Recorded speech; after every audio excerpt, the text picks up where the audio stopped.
আহলান সাহলান পবিত্র মাহে রমজান চট্টগ্রামস্থ সেনবাগ জাতীয়তাবাদী ফোরামের উদ্যোগে ইফতার ও দোয়া মাহফিল 23শে মার্চ নগরীর গোল্ডেন টার্স কমিউনিটি সেন্টারে অনুষ্ঠিত হয়।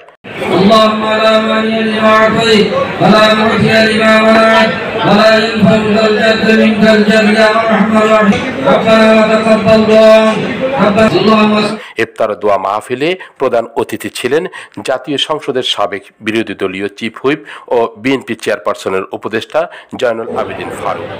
এই নেতা কর্মীদেরকে যেইভাবে ঐক্যবদ্ধ রেখে জুলাই আগস্টের ছাত্র জনতার বিপ্লবের সাথে ঐক্যমত পোষণ করে আন্দোলনকে সফল করে দিয়ে আজকে এই অডিটোরিয়ামে, এই কমিউনিটি সেন্টার, এই চট্টগ্রামে আমরা যে হাসিনার বিরুদ্ধে দুটি কথা বলার সুযোগ করে দিয়েছে, তাদের মধ্যে ছিল মুগ্ধ খোকনের রক্ত।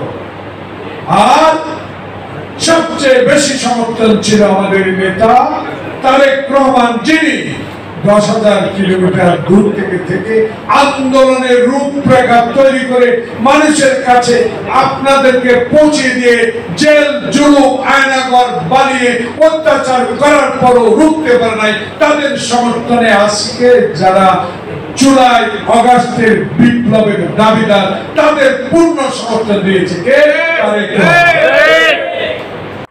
বিশেষ অতিথি ছিলেন চট্টগ্রাম মহানগর বিএনপির আহ্বায়ক এরশাদুল্লাহ, চট্টগ্রাম মহানগর বিএনপির সদস্য সচিব নাজিমুর রহমান।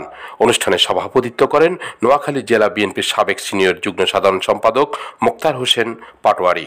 সেনবাগ ইফতার পার্টি ও দোয়া মাহফিলে আরও উপস্থিত ছিলেন গোলাম সরওয়ার, মিনহাসউদ্দিন আহমেদ, আবুল কালাম আজাদ, দেলোয়ার মাস্টার, দিদারুল আলম ও রেজাউল করিম।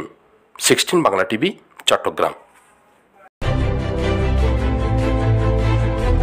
16 বাংলা টিভি, আবহমান বাংলার